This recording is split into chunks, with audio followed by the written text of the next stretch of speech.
पहले तो मुझे लगता था कि मैं 10वीं तक पढ़ी हूँ, कि शायद मेरी पढ़ाई कोई काम नहीं आएगी।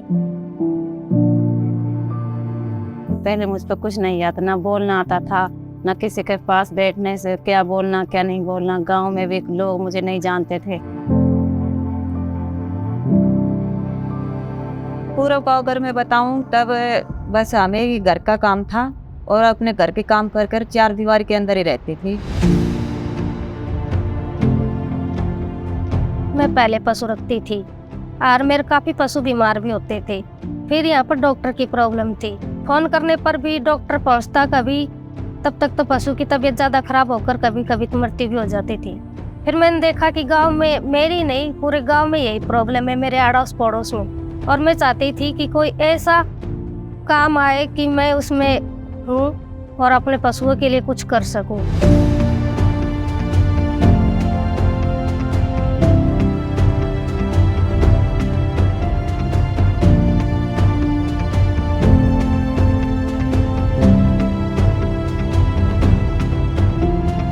Basic objective of the project is to see around the holistic rural development around the rural areas. The major outcome of the project revolves around amalgamation and augmentation of rural resources, and with that purpose we have taken up the Pasu Sakhi model. The three major offerings which Pasu Sakhis provide is care and treatment, feed and fodder, and awareness around livestock practices.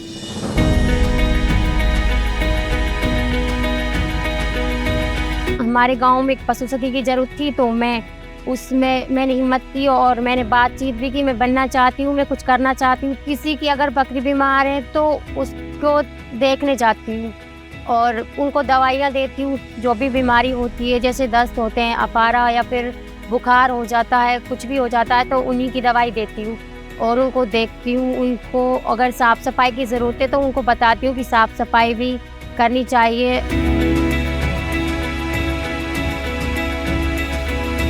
मैं पशु सखी बनी हूँ तो गांव में सर्वे के लिए जाती हूँ, तो पशु के बारे में बताते हैं कि उसका अच्छा आवास होना चाहिए, अच्छा चारा होना चाहिए, समय समय पर टीकाकरण एवं कृमिहरण करवाना चाहिए, ये सलाह देती रहती हूँ। जैसे डालियाँ हैं, इन्हें लटका कर ही चराना। अगर नीचे टिकेंगी तो इनमें रेत माटी लगेगा और इसमें कीटाणु, ये बकरी का पेट में जाएगा तो इससे कीटाणु पैदा होंगे। इसलिए हमने सब पशु पालन वाले को सब इनको ही बताया समझाया। अब इन डालियों को ऐसे ही चराना। खाने पीने के बारे में भी बताया है। जैसे दाना पहले हम खड़े धरते थे, मतलब गेहूँ वगैरह, अब हम दल के देते हैं।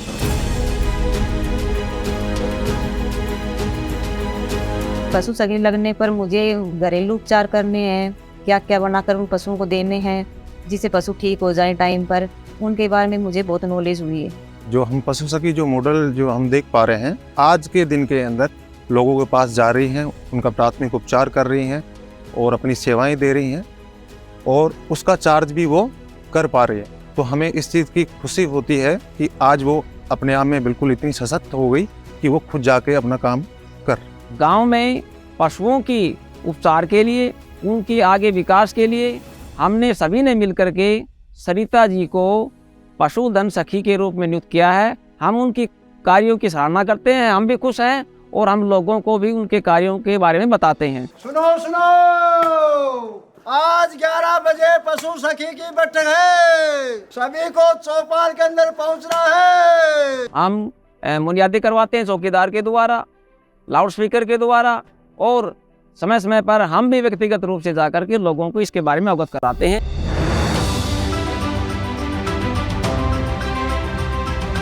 पशु सखी के रूप में हमने फर्मीना को चुना और उनकी दी हुई सुविधाओं को जन जन तक पहुंचाने के लिए रेडियो का सहारा लिया। आज का जो विषय है वो बहुत खास है। आज हम बात करेंगे पशु सखियों के बारे में। आज हमारे साथ चीतोड़ा गांव से एक पशु सखी जुड़ी है। एक बार मेरी भैंस के दासी हो गई थी तो मैंने सखी मंजिता जी को बुलाया, उन्होंने मेरी भैंस को चटनी चटाई जिससे मेरी भैंस ठीक हो गई और मैं उनका बहुत बहुत धन्यवाद करूंगी और उनसे आगे सेवाएं लेती रहूंगी। जब से यहाँ पे रहीला पशु सखी बनाई है तो उसके लिए हम रात को भी चले जाते हैं, रात को दवाई ले आते हैं, दिन को भी ले आते हैं, तो कोई दिक्कत ना हो रही हमारे लिए। सैगल फाउंडेशन और HDFC बैंक दोनों मिलके बहुत अच्छा काम करे। मैं आशा करता हूँ कि जो पशु सखी हैं तो ये गांव में जितने नॉलेज स्प्रेड कर रही हैं अपनी नॉलेज को और स्प्रेड करें, जिससे बाकी फार्मर सशक्त और कैपेबल हो इस प्रोजेक्ट को सक्सेसफुल बनाने में। जब से मैं इस पशु सखी के रूप में जुड़ी हूँ तो मुझे मेरी पहचान भी हुई है, मेरे गांव में भी मेरी खुद की भी आमदनी बढ़ी है और मेरे घर का भी विकास हुआ है इसकी वजह से। शुरू में तो बहुत हिचक हुई और घबराहट भी होती थी, अब कैसे क्या करेंगे, पर धीरे धीरे जब हम पशु सखी में लगकर बाहर निकलने लगे गांव में, तब हमारी घबराहट भी ख़त्म हो गई। उन्होंने देखा कि ये पढ़ी लिखी तो है नहीं, पर इनकी दवाई से फ़ायदा कहाँ होगा, क्या जाने ये दवाई क्या है। फिर एक आध को जो दवाई दी ही तो फ़ायदा होगा पशुओं को, फिर उन्होंने मुझसे ही दवाई लेना शुरू कर दिया। पहले जैसे हमारे घर में गरीबी ही, जिस दिन से मैं लगी हूँ अपने बच्चों को भी पढ़ा लिखा रही हूँ, बहुत कुछ मुझे अपना आपा में बदलाव दिख रहा है।